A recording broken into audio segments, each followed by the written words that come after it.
took less than a heartbeat. A boy collapsed on a snow-covered park path, the cold stealing his breath as fast as his legs gave out.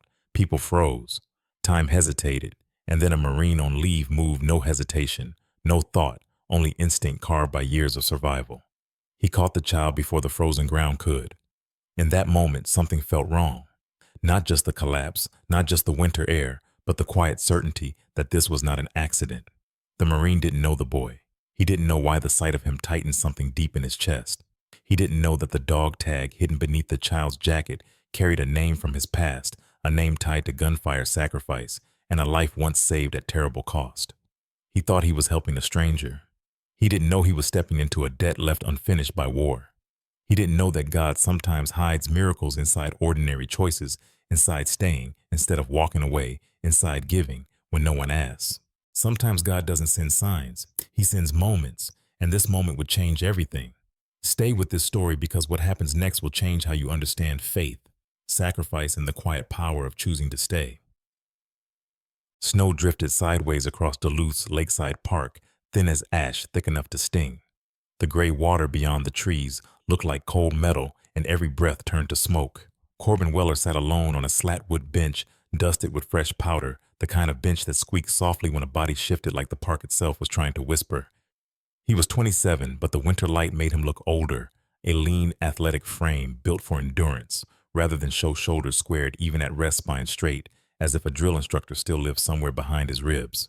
His hair was cut short in a practical Marine fade, dark brown with no flourish, and his face had clean, sharp planes, high cheekbones, a strong jaw, and a narrow scar that nicked his upper lip like a forgotten punctuation mark. His eyes were a steady hazel, not hard exactly, but trained to measure distance and risk.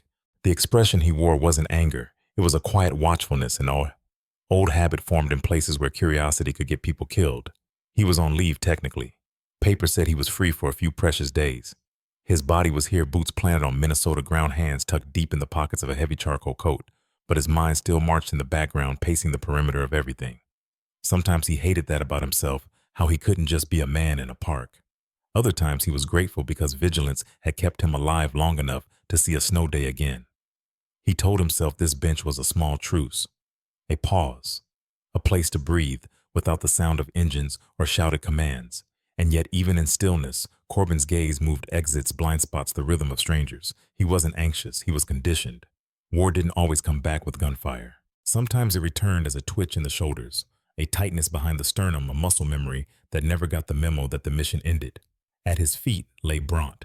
The German Shepherd was 8 thick-boned and broad-chested with a coat that read black along the back and rich amber around the legs and muzzle, like someone had brushed him with fire and soot.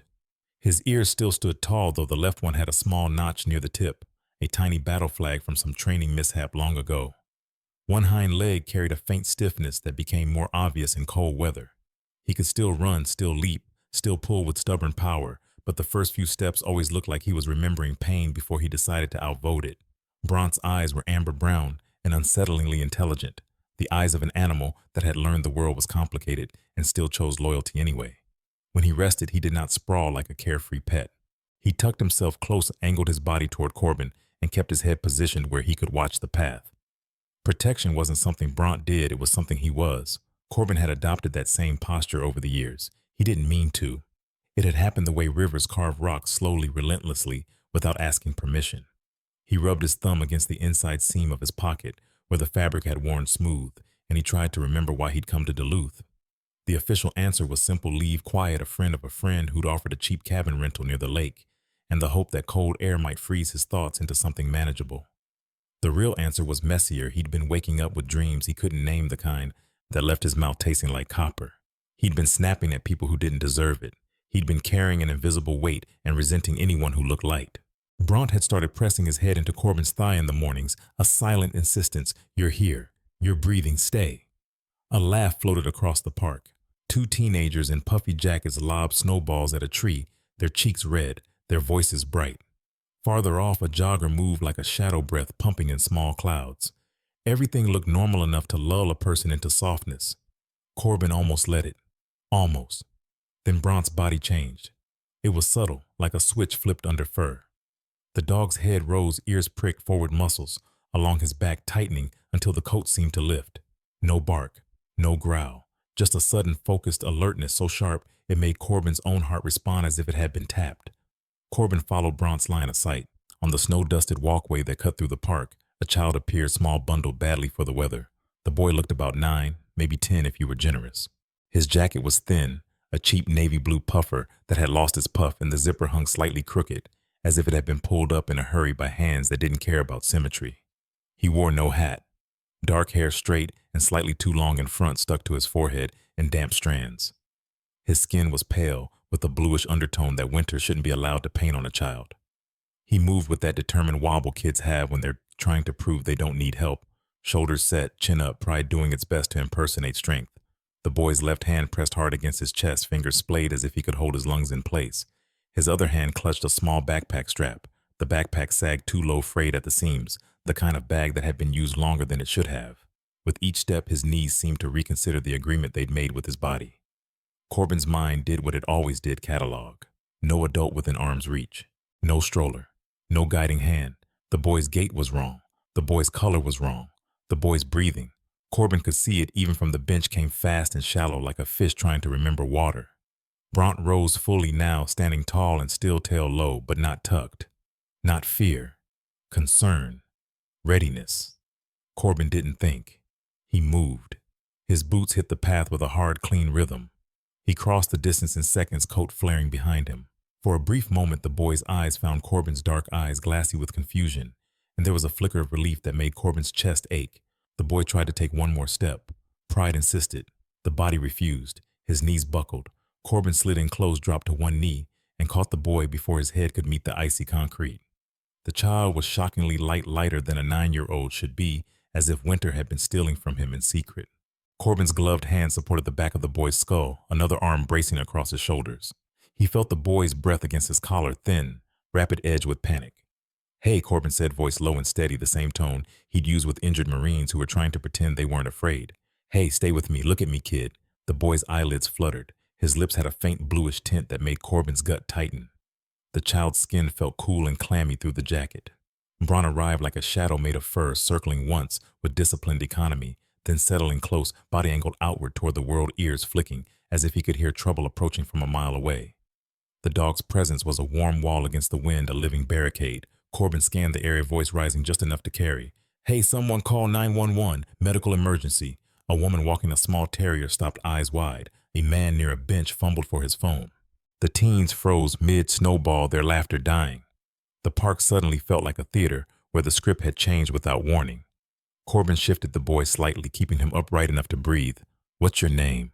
he asked, softer now. "Can you tell me your name?" The boy's mouth opened. Nothing came out at first, only a wheeze, then a whisper almost swallowed by the wind. "Oh, Owen." Owen, Corbin repeated, anchoring it. Names mattered. Names made people real when fear tried to turn them into problems. "Okay, Owen. I'm Corbin. You're doing good. Keep breathing with me."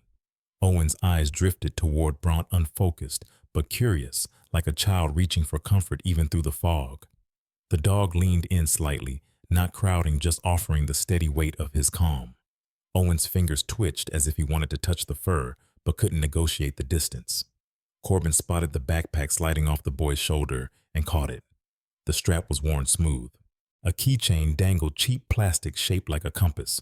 Corbin's thoughts flickered, kid who likes maps, kid who likes direction, someone who wants to know where he's going. A siren wailed somewhere beyond the trees, faint at first, then closer. Corbin kept his focus on Owen's breathing. "In through the nose if you can," he murmured.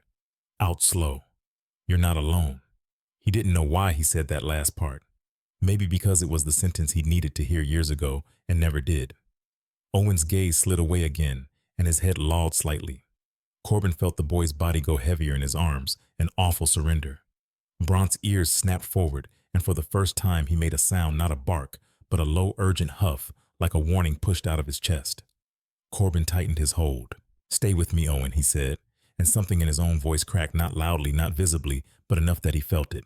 Because beneath the training and the calm, there was a raw, stubborn fear that he was watching another life slip away while he stood powerless. He'd carried too many almost, too many ifs.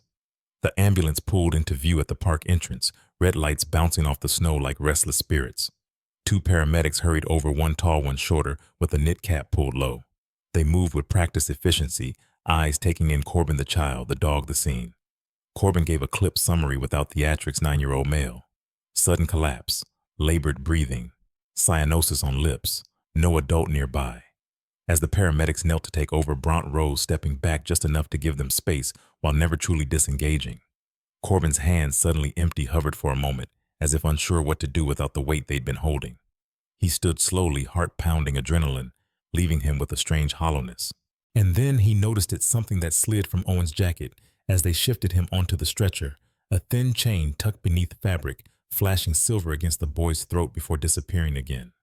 Corbin only saw a glimpse, barely a heartbeat of metal, but it was enough to spike a sensation deep inside him, sharp as a memory trying to wake. The chain looked old, worn, like it had been held too often in too many scared hands.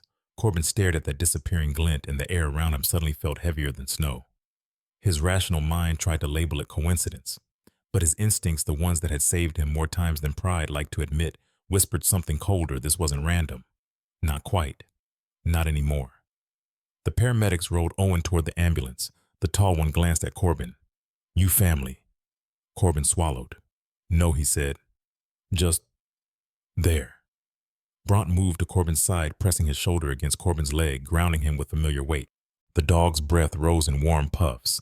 His eyes stayed fixed on the ambulance doors as they shut. Corbin felt the park tilt into silence again, but it wasn't the peaceful silence he'd come here for.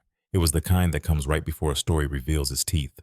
He looked at the snowy path where Owen had been walking, at the empty stretch where the child had tried so hard to stay upright, and Corbin realized he was already making a decision he hadn't admitted yet. He wasn't going to simply sit back down and let this vanish into not my problem. Because something about that chain, something about the way Bront had reacted before Corbin even saw the boy, had reached into the buried parts of him and pulled. And Corbin knew with the same cold clarity he'd felt on other bad days that the moment had shifted. The truce was over. The bench was no longer just a bench. The snow was no longer just snow. He watched the ambulance lights fade through the trees, and he followed first with his eyes, then with his feet, because whatever had begun in this park, was not finished with him yet. The ambulance doors slammed shut with a hollow finality that echoed through the park, and then the world narrowed to flashing red lights and the crunch of tires over frozen gravel. Corbin Weller followed on foot until the medics waved him back, his breath burning in his lungs, Bront pacing at his knee with a restless precision that matched Corbin's own unsettled pulse. Snow clung to the hem of Corbin's coat as if reluctant to let go, and for a brief moment he stood there alone, staring at the empty path where a boy had been upright only minutes before. He felt the familiar tug of restraint. Leave it to the professionals. Return to the bench. Don't attach. But that thin chain he'd glimpsed beneath the child's jacket kept flashing behind his eyes, bright and wrong like a signal flare fired from memory. He turned toward the hospital boots, deciding for him. Inside the emergency entrance, heat rushed his face and made his skin prickle. The smell of antiseptic pressed at his senses, sharp and clean and unwelcome, carrying him back to other corridors where time had mattered too much.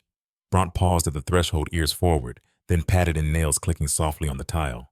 The dog's posture was calm but intent, tail low, eyes scanning the way he'd been trained to read rooms where danger liked to hide in corners. A security guard, a broad-shouldered man in his late 50s with a gray mustache and a winter-lined uniform jacket, raised a hand. Corbin slowed, offered a brief explanation, and was waved through with a nod that said the guard had seen worse days and worse reasons. The paramedics rolled Owen down the hall, voices clipped and efficient. Corbin kept a respectful distance, long strides shortening as they passed through a set of automatic doors into the emergency bay. He watched the medics transfer the boy to a bed, oxygen hissing as a mask was secured. Owen's small chest fluttered like a trapped bird. Corbin's hands clenched and unclenched, empty and useless, now his body still thrumming with the urge to act, while his role dissolved into waiting. That was when the woman arrived like weather. She burst through the service corridor, as if she'd torn herself free from the building itself. Hair dark and tangled in a hasty knot that had given up halfway loose strands plastered to her forehead with sweat. Maria Sloat was in her early 30s, but looked older in the way exhaustion ages people, unevenly carving shadows under the eyes while leaving the rest stubbornly young. She was of average height and slight build, her frame narrow beneath a thin jacket she hadn't bothered to zip. Her skin was olive-toned but sallow with worry, the knuckles of her hands raw and reddened, etched with fine cracks that spoke of harsh chemicals and cold water. She smelled faintly of disinfectant and lemon cleaner. When she saw the stretcher, her face folded inward, grief collapsing the careful scaffolding she'd built to survive. "My son." she said, the words tearing out of her. Owen, Owen. A nurse intercepted her gently palm-raised voice steady. Maria nodded too quickly, tears streaking without apology as she craned to catch sight of her boy through the flurry of activity. Corbin stepped forward only far enough to be useful. Ma'am? He said quietly. He collapsed in the park. I caught him. He was breathing fast, shallow. He kept it factual, concise. Panic didn't need company.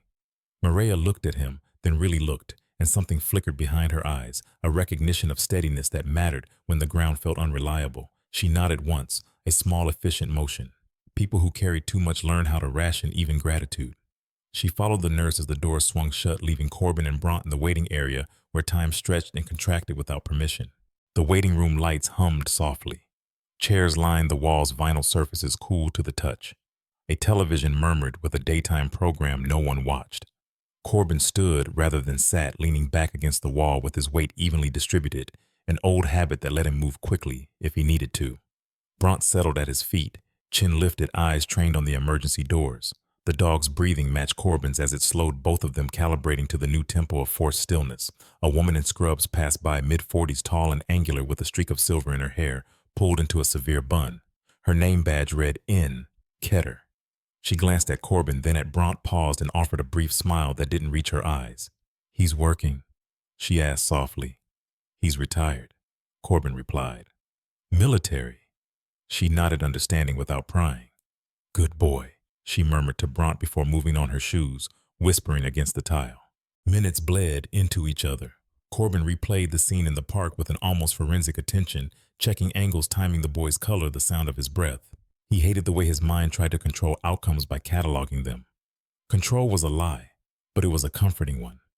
The thin chain intruded again, the flash of metal at Owen's throat. He could picture it now with unsettling clarity, narrow, worn, smooth cut, shorter than regulation. A dog tag altered by hands that had wanted it closer, smaller, safer. He'd seen that before. Too many times. The doors opened, and Maria emerged with the nurse at her side. The nurse, a petite woman in her late 20s, with soft features and dark hair tucked into a cap, spoke gently, explaining next steps, asking questions. Maria answered between breaths, nodding, hands twisting together until the skin went white. When the nurse left, Maria sagged into a chair, as if the floor had finally admitted gravity. Corbin approached, keeping a respectful distance. How is he? He asked. They're stabilizing him, Maria said. Her voice was thin but steady, the sound of someone choosing control over collapse. He has a lung condition. Usually we manage it. She pressed her thumb against the inside of her wrist, a grounding gesture. Sometimes it comes fast. Corbin nodded. I'm Corbin, he offered. This is Bront. Her gaze flicked to the dog, softened despite herself. Maria, she said. Thank you for earlier. The thanks landed heavier than politeness freighted with what-ifs. Bront rose and approached with careful etiquette, stopping short, lowering his head slightly. Maria hesitated, then reached out, fingers sinking into the thick fur between his ears. The dog leaned in just enough to be present, a calibrated comfort. Maria let out a breath she hadn't known she was holding. From beneath her jacket, a chain slid into view as she shifted. Corbin's attention snagged. The metal caught the fluorescent light, dull and familiar. He felt his chest tighten, an old bruise pressed. He did not ask. He waited. A doctor approached, tall and spare, early 40s, with a posture that suggested long hours and difficult conversations. Dr. Vance Ellery's hair was dark with gray threading at the temples, his face composed, eyes attentive without being sentimental. He crouched slightly to meet Maria at eye level. Your son's oxygen levels dipped, he said calmly. We're supporting his breathing and running tests. He's responsive. Maria nodded, swallowing hard. His medication. We'll handle that, Dr. Ellery assured. His gaze flicked briefly to Corbin, assessing. You were with him when he collapsed? Yes, Corbin replied. I caught him. Thank you, the doctor said, simple and sincere. Then he returned his focus to Maria, asking measured questions that drew out details without blame. Maria answered, hands clasped, eyes darting toward the closed doors. When the doctor left, Maria's composure finally cracked. Tears welled and spilled, shoulders shaking. Corbin remained where he was, present without intruding. Bront settled again at her feet, a quiet sentinel. After a moment, Maria wiped her face with the heel of her hand and straightened, embarrassed by the exposure. I'm sorry, she said. You don't have to be, Corbin replied. He meant it. Silence fell again, heavier now, layered with unspoken histories. Maria's fingers found the chain at her throat, thumb rubbing the metal as if polishing a memory. Corbin's gaze followed despite himself. That tag, he said, gently choosing his words with care. It's military. Maria's eyes closed for a heartbeat. My husband, she said. He was a Marine. She didn't elaborate. People like her learn to compress grief into manageable units. Owen wears it sometimes. Today he didn't want to take it off. Corbin felt the room tilt just slightly.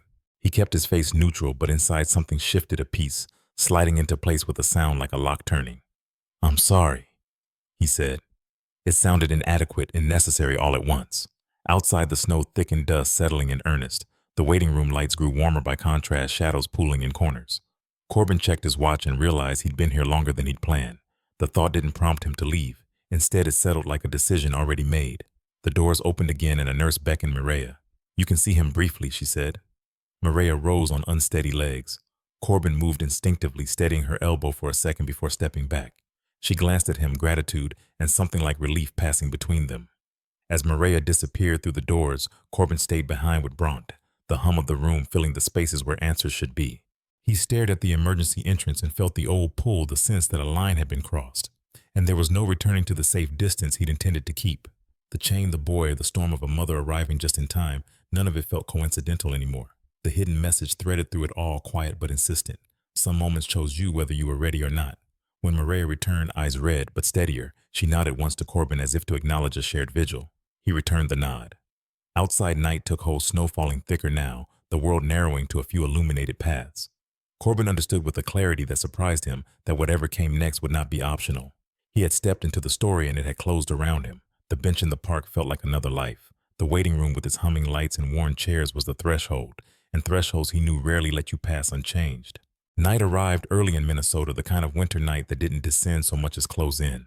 Snow thickened outside the hospital windows, flakes catching the amber glow of corridor lights and dissolving into soft halos like fireflies trapped in ice. Inside the emergency wing hummed with restrained urgency, machines whispering numbers that mattered too much. Corbin Weller stood a step behind Mireya Sloat, exactly where instinct placed him close enough to intervene, far enough not to intrude. His shoulders remained squared, his posture rigid with discipline, even as something inside him shifted and strained. Bront sat at his left side, spine straight, ears forward, the old war dog calm settling into the room like gravity. Dr. Vance Ellery faced them, with his hands loosely clasped the overhead lights carving lines into his lean face. He spoke evenly, carefully, as if each word were a fragile object. Owen's condition, he explained, wasn't sudden in origin. Congenital pulmonary fragility exacerbated by cold exposure, the kind of hidden weakness that waited patiently for the wrong weather. The boy's lungs struggled to keep up. The oxygen mask helped, but it was only buying time. Mireya listened without interrupting, her dark eyes fixed on the doctor, jaw tight. Her fingers never left the dog tag at her throat. She rubbed the smooth metal with her thumb, a repetitive motion worn into muscle memory. To anyone watching, it might have looked like a nervous habit. To Corbin, it looked like prayer stripped of words. Then the numbers shifted. Not dramatically, not with shouts or running feet, just a sharper tone from a monitor, a quicker exchange between nurses. Owen began coughing, deep tearing sounds that echoed faintly through the partially open door. The oxygen saturation dipped again. A thin line of blood stained the edge of the mask. This was the kind of moment Corbin knew too well. Not the explosion, not the chaos, but the silence before action when everyone realized something had crossed from bad into worse. Mireya's breath hitched. She pressed her free hand to her mouth, shoulders trembling. Dr. Ellery turned toward her, voice lower now, more urgent but still controlled. Mrs. Sloat, I need to ask you something important. She nodded quickly, eyes glassy. Where is Owen's father? The question landed like a dropped plate. Mireya swallowed her throat, working around words she clearly hated giving life to. He was a Marine, she said. He died 7 years ago. The sentence traveled through the room and struck Corbin squarely in the chest. Not like a blow, more like heat meeting snow. Something hissed and burned at the same time. His hands curled into fists at his sides, nails biting into his palms. He did not move. He did not speak. Dr. Ellery continued gently but without apology. I'm sorry. I need his name for the records. Mireya closed her eyes. When she spoke again, her voice was barely more than breath. Talon Sloat. The world tilted. Corbin's vision narrowed, the hospital corridor dissolving into dust and noise, and a sky the color of ash. He smelled cordite and burning rubber. He felt the weight of his gear dragging him backward, the sharp pain blooming along his ribs. And through it all, through the smoke and the shouting, there was Talon. Talon Sloat had been tall, a shade over 6 feet, with a rangy strength that came from use rather than training manuals. He wore his sandy blonde hair a little longer than regulation when no one important was watching, and his face always carried the ghost of a smile, crooked and infuriatingly calm. He'd had eyes like winter sky, just before a storm, clear, unreadable, steady. Tallon laughed too easily in places where laughter didn't belong, not because he didn't understand the danger, but because he refused to let it take everything. Corbin remembered Tallon's hands gripping the straps of his vest, yanking him backward as the world detonated around them. Remembered Tallon's voice cutting through the noise, "Stay with me. Stay awake. Breathe." He remembered the moment Tallon shoved him behind cover and turned back just once, as if to check on someone else. Tallon never returned. The memory fractured, leaving Corbin staring at the hospital floor, jaw locked tight enough to ache. Maria didn't notice his reaction. She was crying now silently, at first tears tracking down her cheeks as she stared at the closed door where her son fought for air. "They told me he saved someone," she whispered, not looking at anyone in particular. "They said he didn't suffer. They always say that." Dr. Ellery nodded, once solemn. "We'll do everything we can for Owen," he said. "Right now he's experiencing acute pulmonary bleeding. We're stabilizing his airway, but it's serious." The word serious settled heavily. A nurse approached, young and pale hair pulled tight into a ponytail that made her look even younger. She spoke quietly to the doctor, handing him a clipboard. Dr. Ellery scanned it, brow furrowing. "His blood type is rare," he murmured, more to himself than to them. Maria's head snapped up. "What does that mean?" "It means we're preparing for all contingencies," he replied carefully, "including transfusion if needed." The implication hung in the air, unspoken, but sharp. Maria's knees buckled slightly. Corbin moved without thinking, steadying her elbow with a firm, grounding grip. She leaned into him for a fraction of a second before catching herself, embarrassed by the weakness. Corbin didn't release his hold until she was steady again. Bront rose to his feet, stepping closer to the glass, positioning himself between the hallway and Owen's room. His body blocked nothing physical, yet the stance felt deliberate, ancient, protection expressed without aggression. Maria noticed Corbin really noticed him. Her gaze traced the sharp lines of his face, the scar near his lip, the way he stood as if braced against an invisible wind. "You're military," she said quietly. It wasn't a question. "Yes," Corbin answered. Her eyes dropped to Bront, to the disciplined stillness, the alert calm. "And him." "Retired working dog," Corbin said. "We served together." Something softened in Maria's expression, grief making room for recognition. "Tallon used to talk about the dogs," she said. "Said they listened better than most people." A faint broken smile touched her lips, then vanished. The alarm shifted again, lower now, more insistent. Owen's coughing worsened briefly, then subsided into a wet, rattling silence that was somehow worse. Nurses moved with practiced speed. Dr. Ellery gave orders in a voice that never rose, even as urgency sharpened every syllable. Corbin watched, helpless in a way that felt foreign. In combat, there had always been something to do, cover to take, pressure to apply, a body to pull. Here the battlefield belonged to medicine and time, and he was an observer. The old guilt stirred, ugly and familiar survivor's guilt, sharpened by the knowledge that Tallon had died, so Corbin could be standing here now.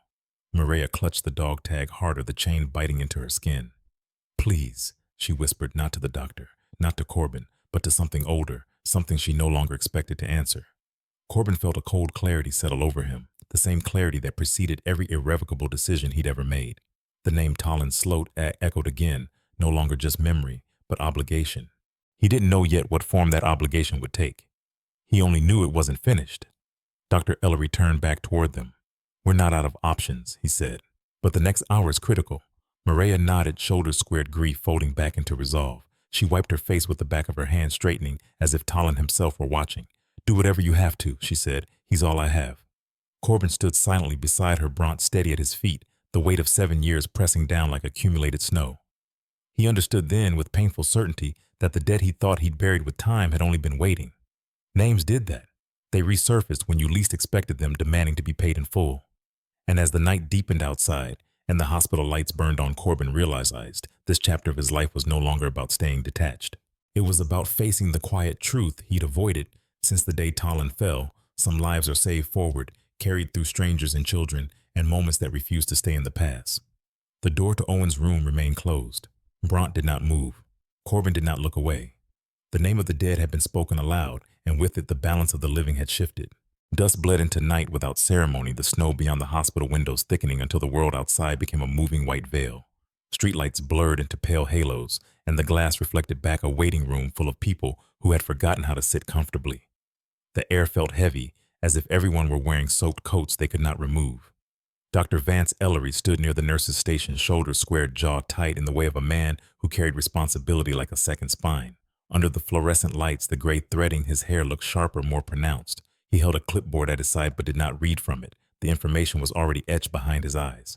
"Owen needs a transfusion," he said at last, voice calm but stripped of softness. "His blood type is rare. Our reserves are low." The words settled into the room and did not move again. Maria Sloat sat rigid in her chair, hands folded in her lap, as if she were afraid they might shake apart if she let them rest anywhere else. Her dark hair had slipped completely free of its knot, now falling in uneven strands around her face. Her skin looked almost translucent under the light, stretched thin by exhaustion and fear. She lifted her eyes to the doctor, lips parting as if she might argue plead bargain. "So, my son," she said, her voice breaking midway through the sentence. She did not finish it. She did not need to. Dr. Ellery did not rush to fill the silence. He had learned long ago that false reassurance was a cruelty. "We're doing everything we can," he said carefully, "but I won't promise what I can't control." That honesty hurt more than lies ever could. Corbin Weller stood apart from them, arms crossed loosely, his weight balanced evenly on the balls of his feet. He looked through the glass into Owen's room, where the boy lay small and pale beneath white sheets, tubes, and wires tracing fragile lines across his body. Against the snowstorm outside, Owen looked like a single ember refusing to go dark.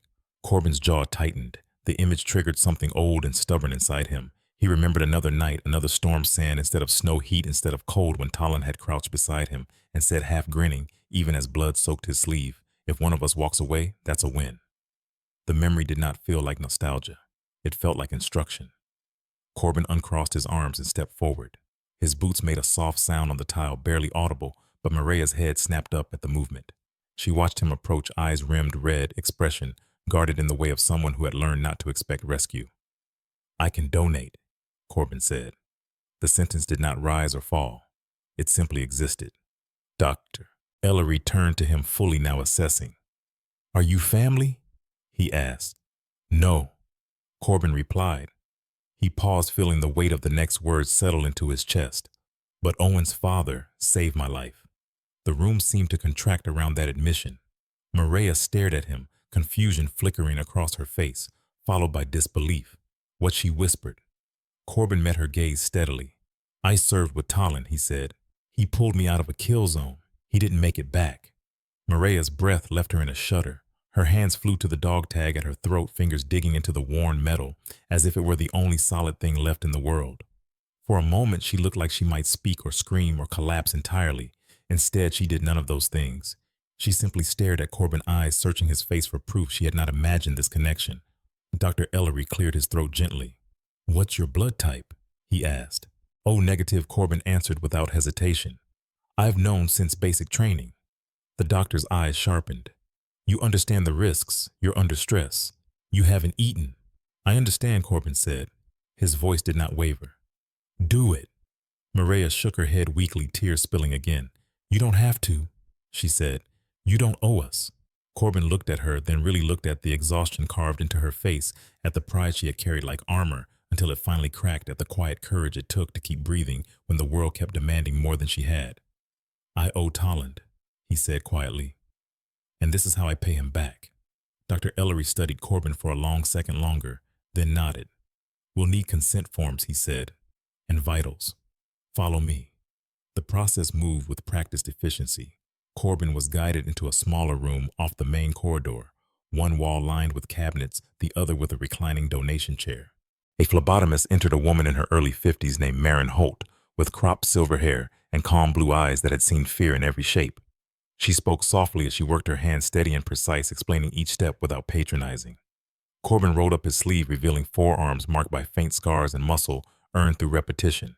The needle slid in smoothly. He barely felt it. As the bag began to feel dark red against clear plastic, Corbin leaned back and focused on his breathing. His body felt heavy, but his mind was oddly clear. No adrenaline, no noise, just the steady realization that this was not heroism. It was obligation distilled to its simplest form. Outside the room, Maria sat hunched forward, elbows on her knees, hands covering her face. Brant moved from Corbin's side and approached her, his gait measured, respectful. He rested his broad head against her knee and stayed there warm and solid. Maria did not push him away.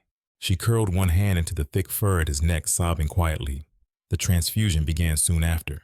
Dr. Ellery watched the monitors closely as the blood entered Owen's system. Numbers shifted slowly, fractions at first, then steadier increments. The alarms softened their sharpness, blunted into a more tolerable rhythm. "It's helping," the doctor said at last. Maria lifted her head, eyes wide. We're not out of danger," Dr. Ellery cautioned. "But this bought us time." Time. The most precious currency any of them possessed. Corbin closed his eyes briefly as relief washed through him, followed by exhaustion that settled deep into his bones. When Marin removed the needle and taped a bandage in place, she offered a small, knowing smile. "You did good," she said. Corbin shook his head faintly. He replied, thinking of Talon. Later, Corbin sat upright on the edge of the donation chair, pale but steady. Dr. Ellery approached him, clipboard tucked under his arm. "Most people wouldn't have stepped forward," the doctor said, "especially not without being asked. Most people never get the chance." Corbin replied. Mireya stood before him, hands trembling. She reached out, then hesitated, unsure what boundaries applied now.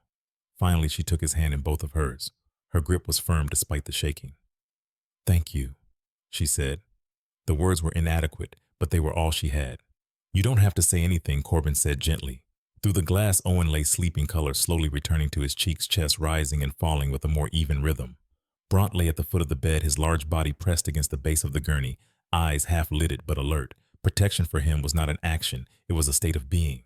Morning crept in quietly, as if the hospital itself were afraid to make noise after the night it had endured. Pale light filtered through narrow windows, softening the harsh edges of machines and walls. The storm outside had eased, snow resting gently on ledges and branches. Corbin remained nearby, drained but present. He watched Owen breathe and felt something inside him settle, not peace exactly, but alignment. The debt he had carried unknowingly for 7 years had not vanished. It had changed shape. He understood now that some choices did not announce themselves with drama. They arrived quietly, disguised as coincidence, as proximity, as a child on a park path in falling snow. And once made, they did not ask whether you were ready to live with them. As the sun climbed higher and the world outside resumed its indifferent motion, Corbin did not leave. He stayed because staying had become the point. And somewhere between the beeping machines and the soft fall of snow, the meaning revealed itself without words. Survival is not the end of a story. Sometimes it is the beginning of a responsibility that refuses to fade. Morning arrived cautiously, as if the world itself were unsure whether it was allowed to be gentle after the night before. Snow had paused, not ended. Flakes clung to ledges and branches in patient drifts, while a pale winter sun pressed thin light through the hospital window. It laid itself across Owen's face like a blessing that asked no questions. His breathing was even now, a quiet rhythm that filled the room with a fragile peace. Corbin Weller sat beside the bed in a plastic chair that had never been designed for rest. His shoulders felt heavier than his body, his eyes shadowed by a sleepless night, but his posture remained composed, the discipline ingrained too deep to abandon even here.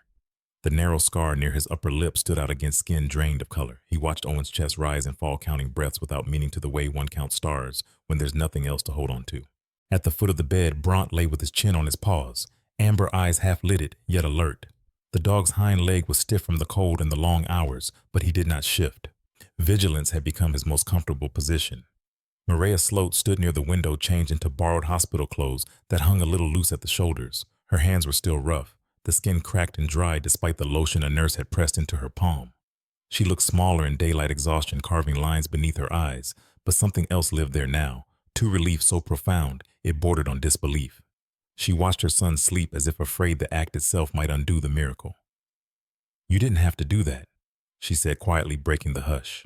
Her voice held no accusation, only the truth of a woman who had survived by never asking more than necessary. Corbin's mouth curved into a faint smile, the kind worn by people who had learned gratitude without ceremony. "If I'd walked away," he replied, "I'd have carried the almost forever." Mireya nodded, understanding without agreement. Some debts couldn't be refused, some choices refused to be postponed. The nurse on duty, a middle-aged woman with soft features and kind eyes, slipped in to check monitors, then left them to their silence. Time loosened its grip. Owen slept on color-steady lashes, dark against his cheeks. When he stirred, it was only to murmur something unintelligible before sinking back into rest. Bront's ears flicked at every sound, but his body stayed relaxed, an anchor made of fur and habit. Corbin stood at last, stretching carefully.